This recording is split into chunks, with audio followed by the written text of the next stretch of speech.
Hello everybody, I'm Jeff Wise. I'm your host of the Fan Spot, and just wanted to bring you up to speed on what's going on for this segment of the Fan Spot. We've been away for a while, and just trying to get back into it. This would be season 1, and I guess I would call this episode 6. I mean, we didn't have any episodes in between, but we do want to get everybody caught up to what's going on, do a little bit of NFC East talk. And today I have my guest. This is Dre, this is Chad, and of course you know who I am.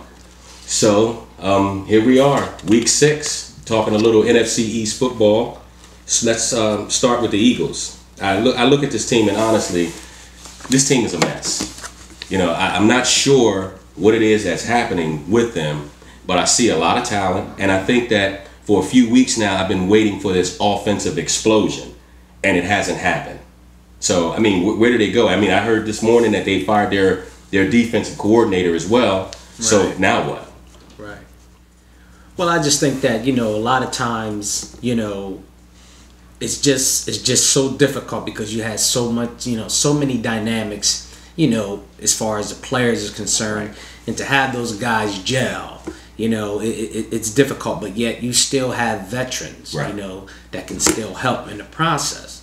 And I just think that, you know, as far as Philadelphia is concerned, I mean, I think it's just a lot of expectations that's involved, and it's just not happening. Well, let me ask you this: Do you think that getting rid of the defensive coordinator was the issue? Because the way I see it, it didn't seem like that the defense is really having any issues. It seemed like all the issues is on the offensive side of the ball. Yeah. So I didn't understand that decision. That just doesn't make sense to me. It's just Andy Reid trying to cover up for a mistake he made. I really think that's what it is. I mean, if you look at it, the offense has turned the ball over. Michael Vick has 13 turnovers himself. Yeah, So at your quarterback position, if you can't get stability there, you're going to struggle as a team because your defense is always put in a bad position. Yeah. So, I mean, who's okay, Wonka still, he wasn't a defensive coordinator to begin, but I think he done a fair job. And that's exactly what I'm saying. I feel like he has as well. Right, but from what I understand is that they haven't had any sacks in 2 games. So that's just like, you know, what's going on there? You know what I mean? As far as I know. But do you blame that? But here's the thing. But do you blame that on, let's just say, if your offense is going 3 and out, turning the ball over, and when you look at, you know, the time of possession, you know, during their games, and you see that, you know, maybe the Eagles' offense isn't on the field as long as they should be, and they're putting that defense out there down in and down out, down in, and they're expecting these guys to make. I mean, because when you really think about it, Philly hasn't been blown out this year. Their defense has not really given up, you know, an alarming amount of points, except for one instance. Arizona came prepared to play. But even that game, what was the final in that game? 24-6. 24-6.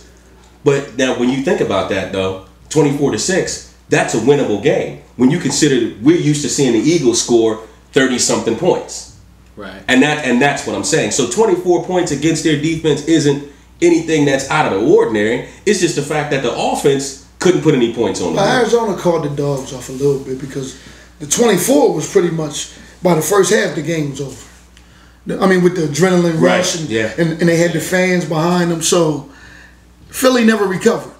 Yeah. And it was in the mix of when they were turning it over at an alarming rate. But I mean, you know, overall, I think they're underachieving as a team, period.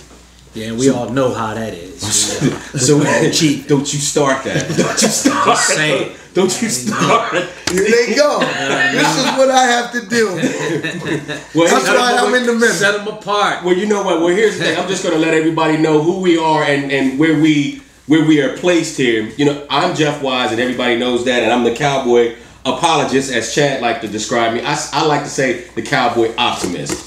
Dre is our Cowboy mediator. We'll say mediator, or he still knows his stuff. You know about what's going on because we talk football every day, all day. Right. You know. Right. And you know that's what we do. That's what coming at a bar near you. All right, so now the Eagles, let's just get back to them real quick. Where do they go from here? What happens to the Eagles? Where do you see them at the end of 2012? My honest opinion is, it really depends because I don't think it's going to be but one team coming out the NFC East. So I suspect that being it's going to be whoever wins the division, such as last year, is going to be the team that represents the NFC East in the playoffs.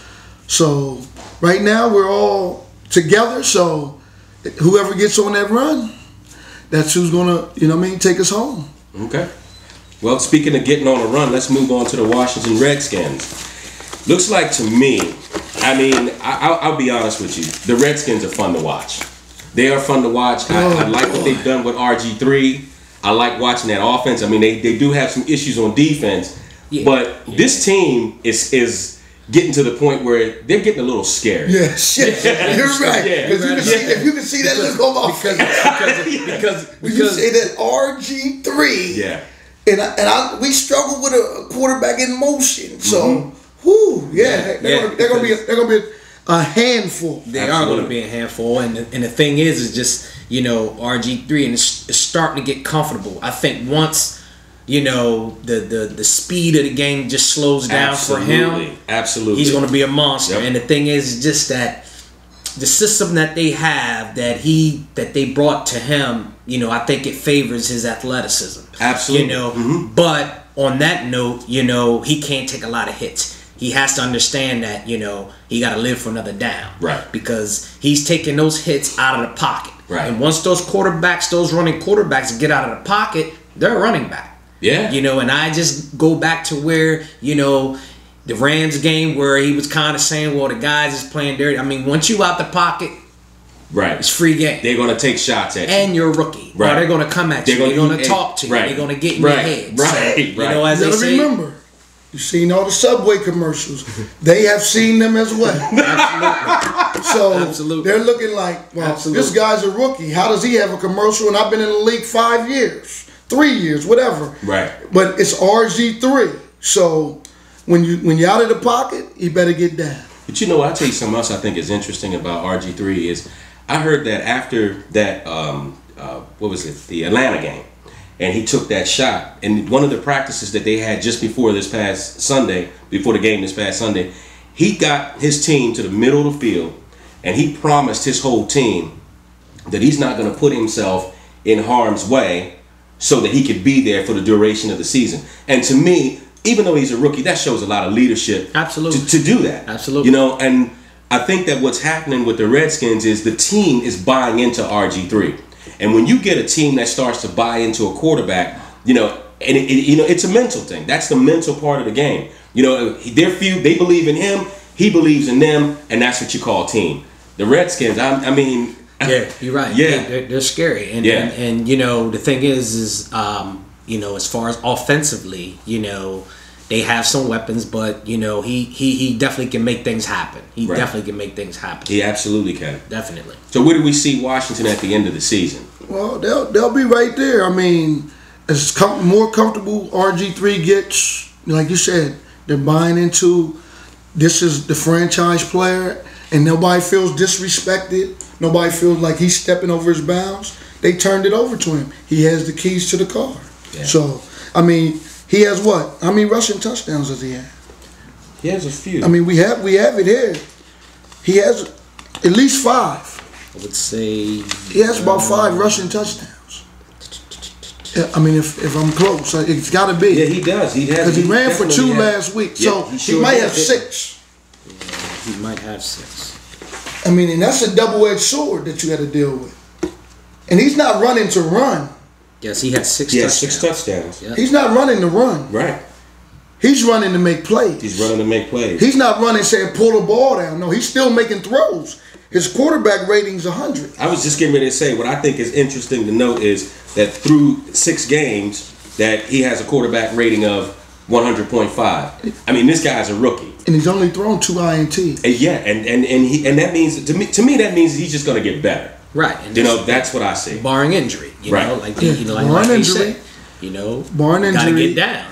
Live for another game. Right. As we said, everything's 2-2, 2-3. Cowboys, Giants lead at 4-2. Everything's gonna go down to the final week because we're starting to play a lot of division games now. Yeah. They're starting to come up. We're starting this week with the Redskins and the Giants. So and that's the thing. That's going to tell the story. Yeah. and this is where it's weird. The NFC East is so weird because it's like you look at the division, and right now it's really anybody's division. I mean, the Giants are a game ahead of everybody else with 2 losses, but the thing about them that's interesting is both of their losses are within the division. Right, right. So, if the Giants fall to the Redskins on Sunday, the Redskins are right on top. I mean, it's just and I've seen this division flip-flop around. Every week somebody different is on top. The Redskins, they have the Redskins this week. Then they follow up with the Cowboys. They have the Cowboys. So, right there is 4 division games. Right. So if they don't, they go 0-4, but it's gonna be hard. But if they go 0-4 in the division, that's gonna be difficult. That's gonna be difficult to overcome. Even though they look like they setting themselves apart. But still, because this game can also separate them. It can. This game can separate them because that'll push them to 5-2. Right. And then that'll be a division win, and the Redskins will come back, and it just depends on the Eagles or the Cowboys' consistency, and we've seen where that's at. So it's gonna be a tough division. I think we're getting back to the old NFC East. I think that's where we're headed, especially with RG3, the rival RG3. Absolutely. So hey.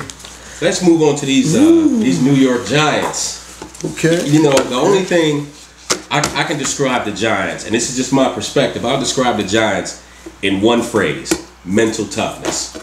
I mean, when I look at them, and this is what I see: the Giants lost opening night to the Cowboys, and they haven't looked back since. Right. This team has put their foot on the accelerator. I mean, they laid an egg against Philadelphia.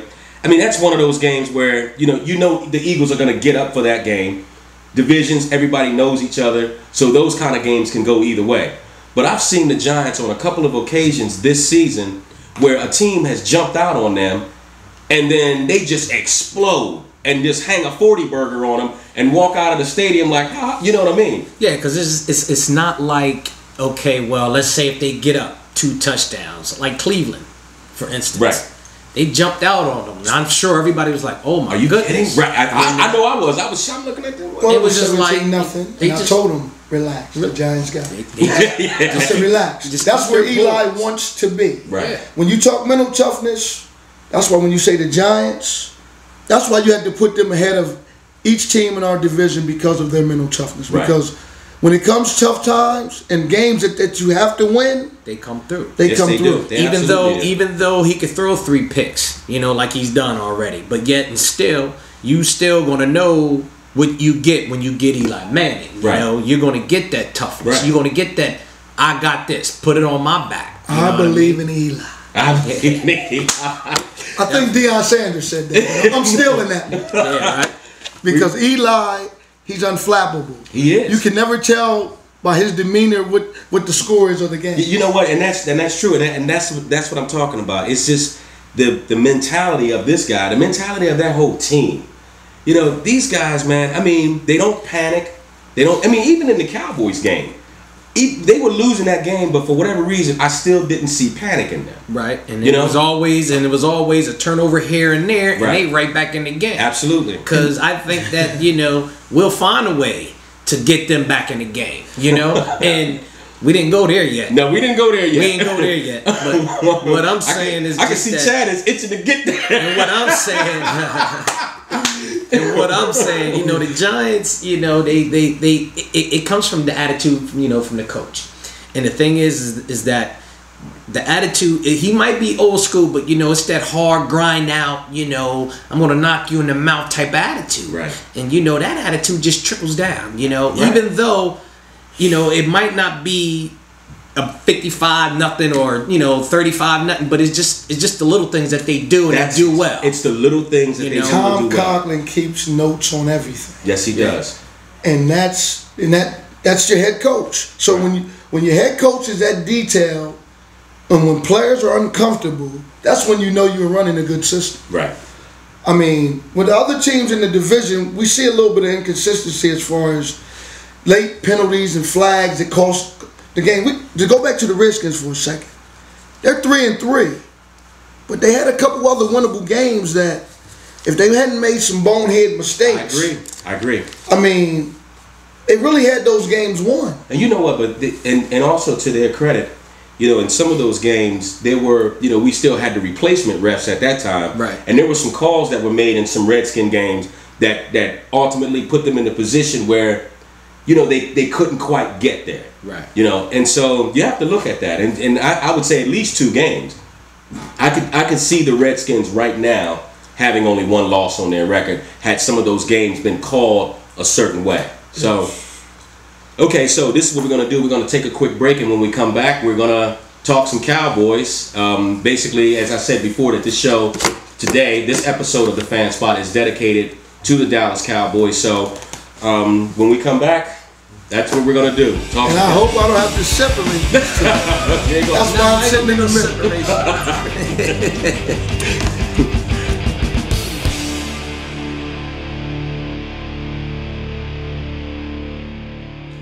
Okay, I want to welcome you back to the Fan Spot. For those of you who have not seen the show, just wanted to let you know that the Fan Spot is a show by the fans, for the fans, dedicated to the NFC Eastern Division. Before we went on our break, we've already covered the Philadelphia Eagles, we've covered the Washington Redskins and the New York Giants. And this last segment of the show is going to be dedicated to the Dallas Cowboys, and as you can see, we're all Cowboy fans sitting here, and I guess you can imagine that we have a lot to say about this team, this seesaw, up and down Dallas Cowboys team with all this talent that seems to be, it's just puzzling to watch what happens to them week after week. As you said, yeah, week after week, man. It's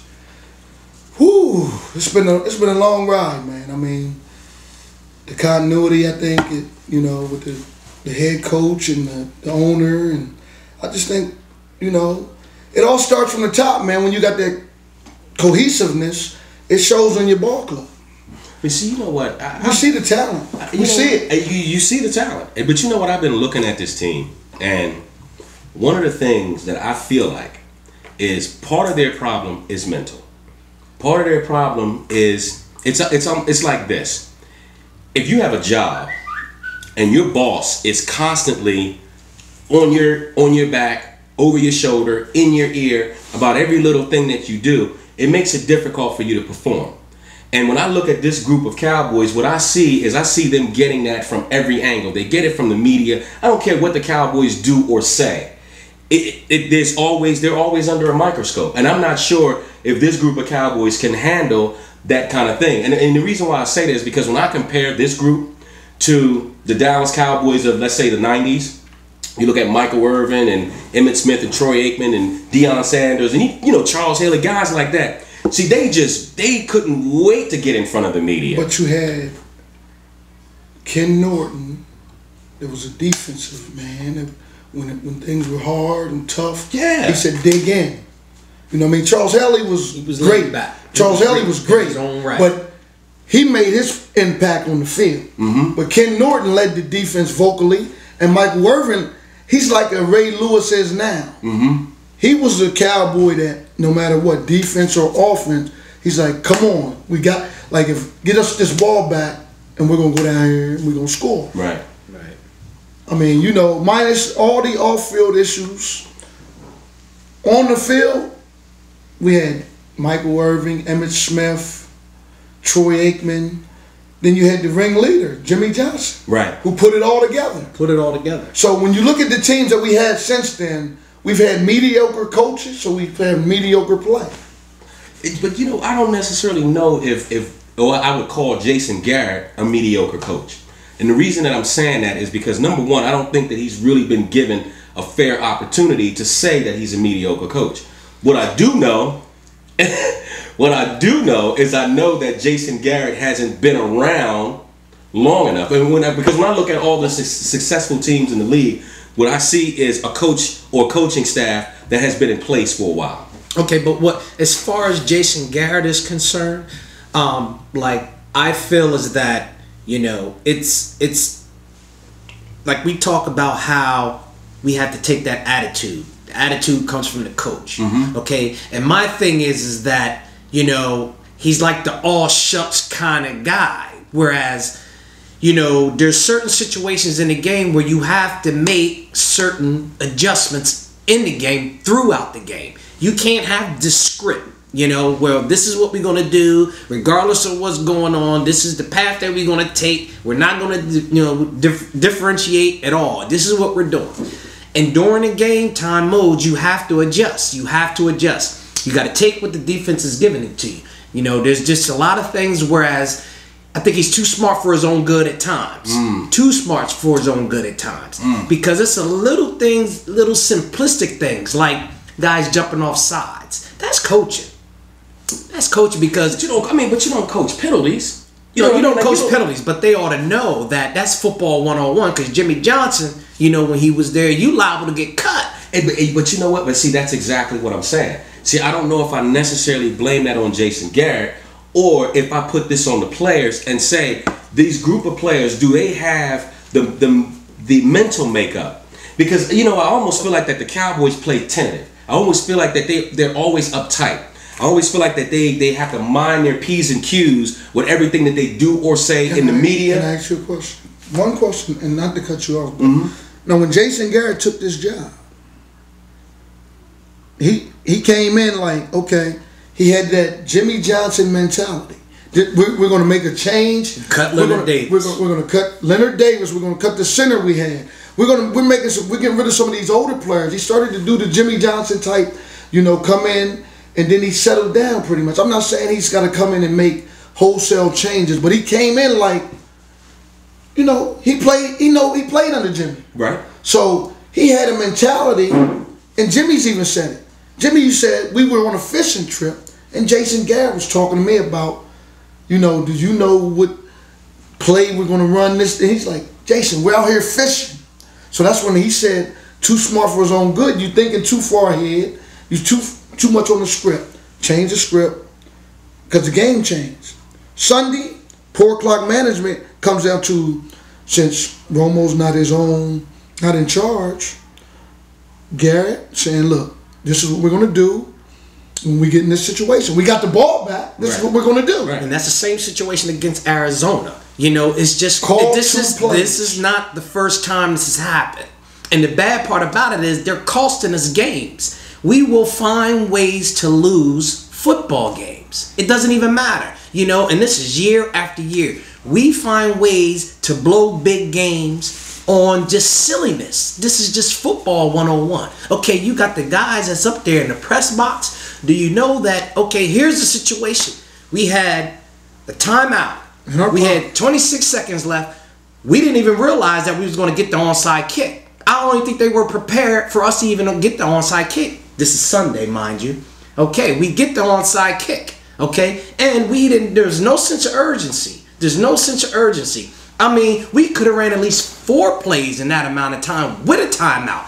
And we got the pass interference call. But you know what? But see, Here we go. I'm waiting. Because I know what he's saying. I know exactly what he's saying. But from my perspective, I just feel like that, number one, the Cowboys shouldn't have ever been in that position.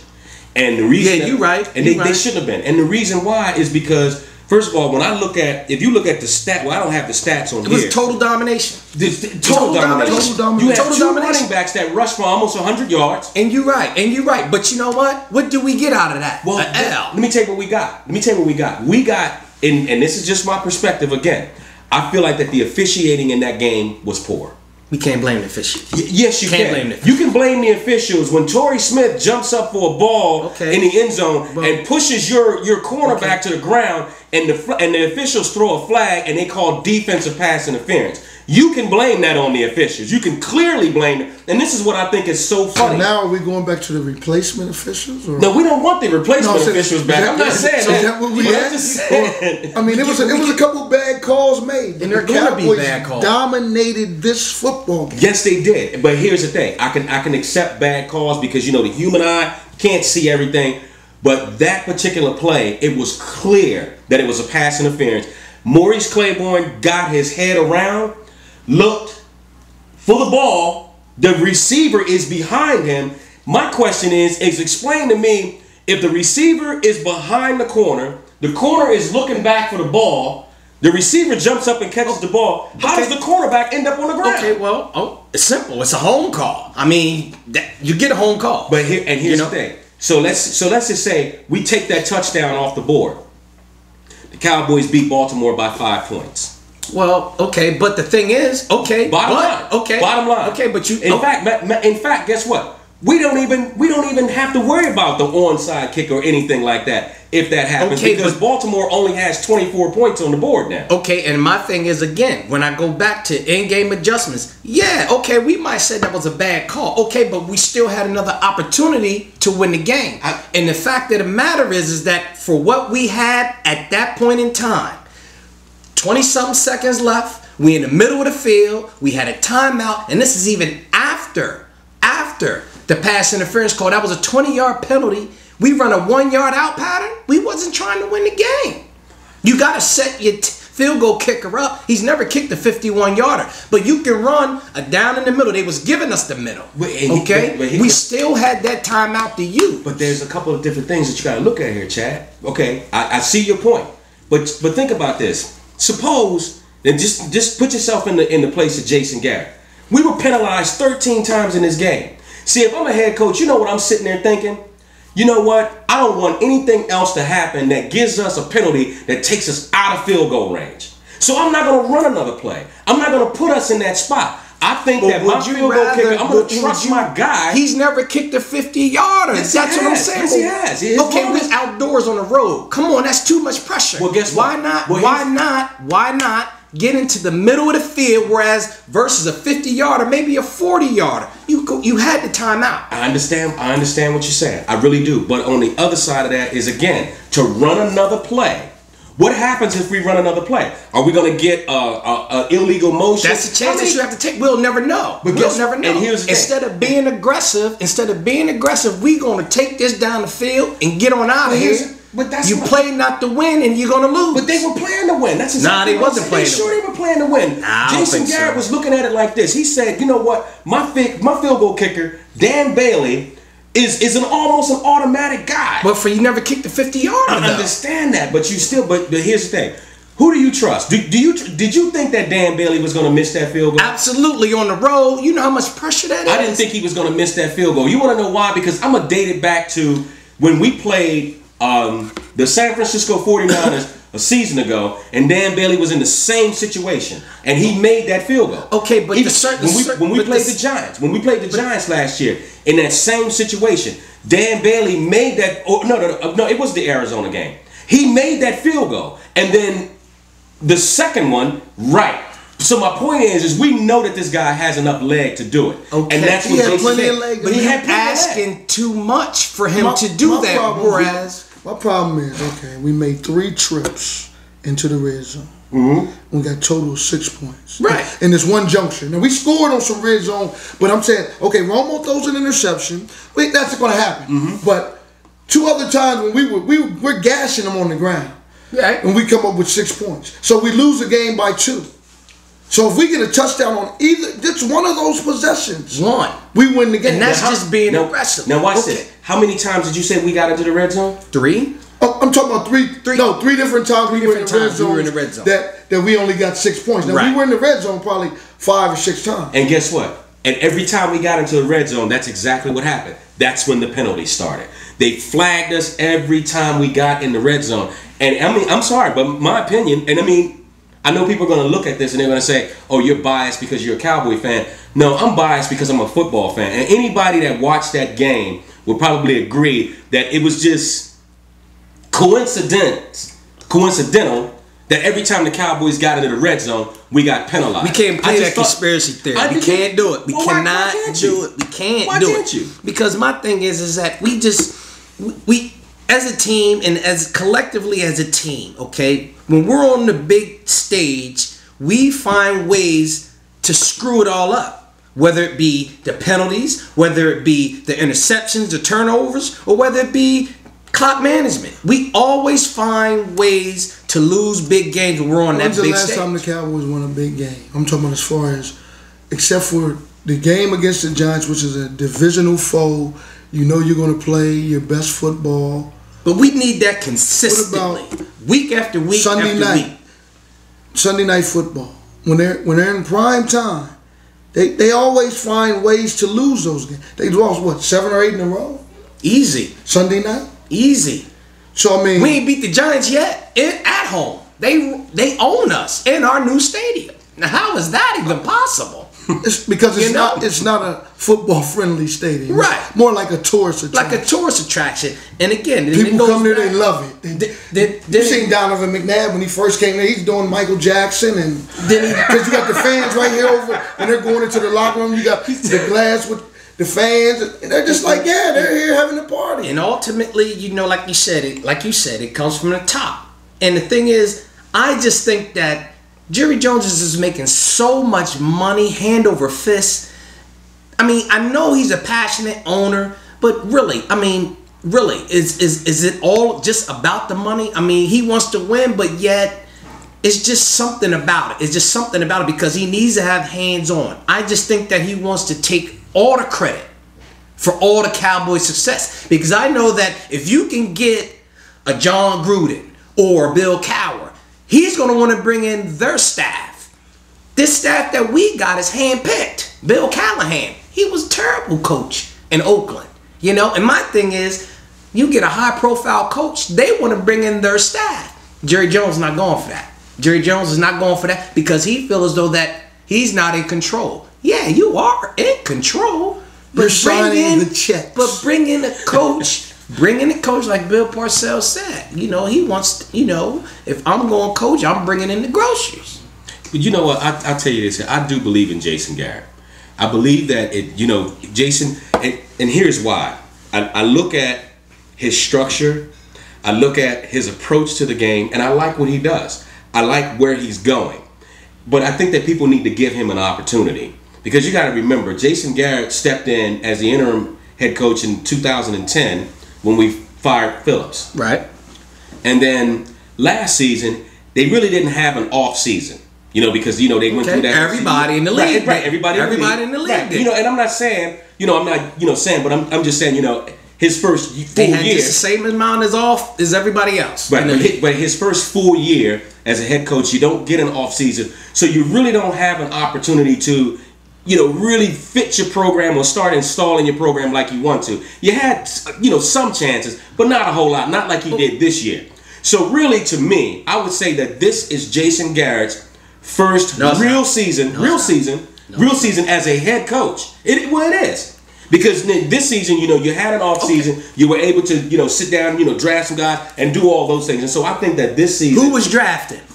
Jason Garrett wasn't drafting. Absolutely, Jason Garrett was drafting. The guys that we picked. I don't believe that for a minute. Well, the guys that we picked. I mean, come on. What did we get in the draft this year? I don't believe Jason Garrett is calling who's getting drafted. Well, honestly, Jason Garrett had a lot to say. Jason Garrett, he had input. You have to remember something about the Cowboys. I'll give you credit on that. Here's the thing about the Cowboys. The Cowboys draft by committee. That's what I like about us. So Rob Ryan, all those guys had something. I mean, think about it. We was really defensive heavy in the draft this year. We got Morris Claiborne. Okay, we got the needs, but it's like we put out a lot of money, on the defensive side of the ball.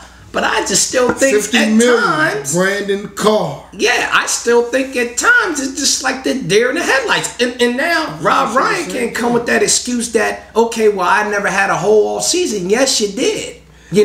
And the thing is that, okay, we just are good in spurts. There's no consistent, okay, so it's like, well, you can still attack the secondary because we ain't getting no defensive side. We ain't getting no pass rush. DeMarcus Ware, he'll get double teamed, but we ain't getting no help on the other side, Anthony Spencer, come on now, you're a first round pick. We franchise tagged you, It's like, yeah, we can still run his way. Right. He's no threat. Right. And the thing is, like these first round picks, hey, you late in the game. You got to step your game up already. You 4 years in the league. I'm going to agree with you as far as opportunity with Jason Garrett. I mean, I don't per se think he needs an opportunity.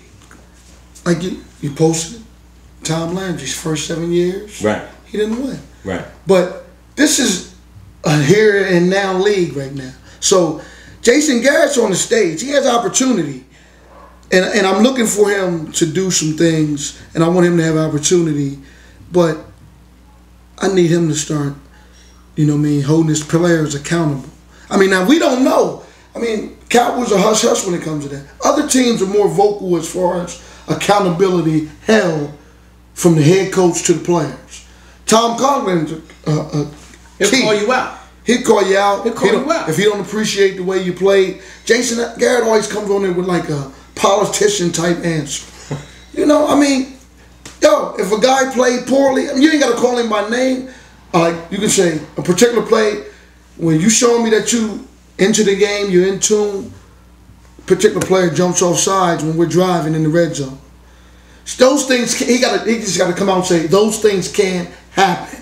And then he got to own that. Because like with the Eagles, when there's a problem, Andy Reid takes full responsibility. Juan Castillo was his responsibility.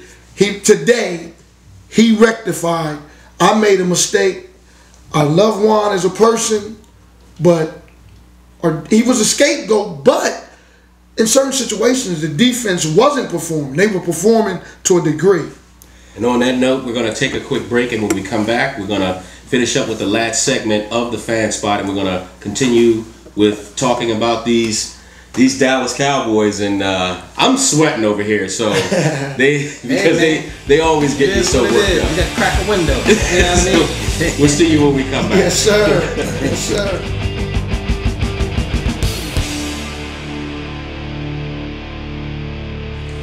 Okay, I want to welcome you back to this final segment of the Fan Spot, and we are talking Cowboys. When we left off with our last segment, we were talking about Coach Jason Garrett and where he is. And, I'll tell you, as I said before, I do believe in Jason Garrett. I think that Jason Garrett is on to something. But, again, what's he on to? Well, I just like his He's on life support, man. Well, yeah. Well, I mean, come on, man. It's not that bad. After that train wreck in Baltimore. That wasn't a train wreck. The Cowboys... It was a total debacle. The Cowboys they played well. They played so well. It's not that, but... It was a total debacle with clock management, and this is not the first time. And those are the games that you have got to win because it's going to come down. Go back to last year. He froze his own kicker. Never forget that. Well, see, how can you, as a fan, you remember? See how we remember in losses. We're not saying when Jason Garrett came in and we just went air out, man. We just know the stuff that he did that cost us games. It's not always him. But once again, though, here's the thing. I do believe that the Cowboys are unfairly criticized. I'm sorry. You're a Dallas Cowboy. Well, no, but think about it. Comes with the territory. But you know what? I understand that. But on top of your head. I get that. And that comes with a lot. It comes with a lot. And the fact of the matter is that America's I think team. A lot of those players, when they get to that team, that they just go through the motions just because they got a star on their helmet. Like, you just... But see, I don't know if it's that they go through the motions or... if it's because there's so much media attention, it makes it difficult for them to get themselves, in hype and games. Like, I'm gonna give you an example. You were talking about Andy Reid, and before we went to break, you talked about Andy Reid, and you were saying how Andy Reid, how they were able, something happens in the game, this is what it is, and you said that Jason Garrett doesn't do that same thing. Can you imagine what would happen if Jason Garrett did that? But Jason Garrett is not that kind of person. That's not the point. The point is the media would jump on that. And I mean, come on. Jerry Jones simply made the statement, the window of opportunity is closing. It is. It's the truth. It's the true fact. And these players are 30 and 31. And it's true fact. Now, he didn't say nothing wrong there. And this is my point. He didn't say anything wrong. But the media, they made it look like... The media's going to do that regardless. But here's my question, though. If another coach in the NFL had said that same thing, would it have drawn as much media attention? Yes, because Jeffrey Lurie said Andy Reid got 8 wins. We're not taking nothing less than 8 wins. He said that. Okay, and guess what? And they took that and ran with it. Now watch this. Are you still hearing it? Well, but you're still hearing about Jerry Jones talk every time the Cowboys. Every time the Cowboys underachieve, we're still hearing that. Exactly. If you turn it to channel 35, which is 35 on Comcast Network, you will hear Andy Reid's on the hot seat. That's why this was a panic decision with Juan Castillo. I'm not saying it was wrong. But here's the thing. It was panic. But guess what? But that is a station that's dedicated to the Eagles. Well, we're dedicated to the Cowboys. But here's what I'm talking about. Which station are we on? Listen, NFL. When you listen to the NFL Network, when you listen to the NFL Network or ESPN, when they're when these guys have a non-bias opinion. They're not just some of them do. I mean, but they're not just dedicated Johnson to one team. Be killing us. Yeah, he does. He be killing us. He does. He's straight hater. But when you talking about, but I've heard Keyshawn say some good things about us as well.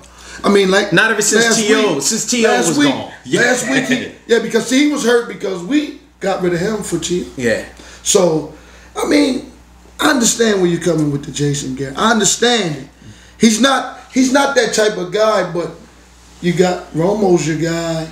I rarely see them two together discussing, yo, what did you see there? I mean, you know why? I just need an indication. But let me tell you how I feel about that. And I know exactly what you're talking about. You're talking about, sideline during games. You don't see your ex-quarterback coach talking to your current quarterback. You don't see that.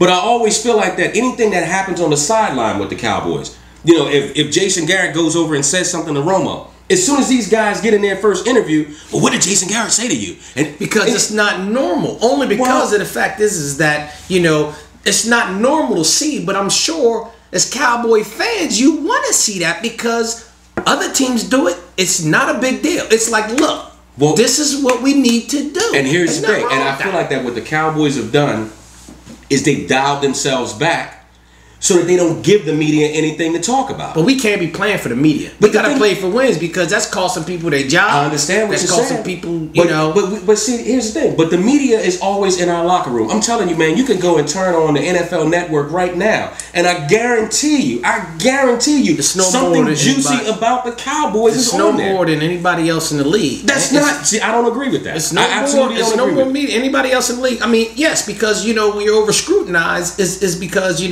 what comes with the territory as far as the Dallas Cowboys, as far as their history, they considered America's team. And the thing is that they want a lot of other teams that's not Cowboy fans. They want us to fail. They're loving this right now. Now let me ask you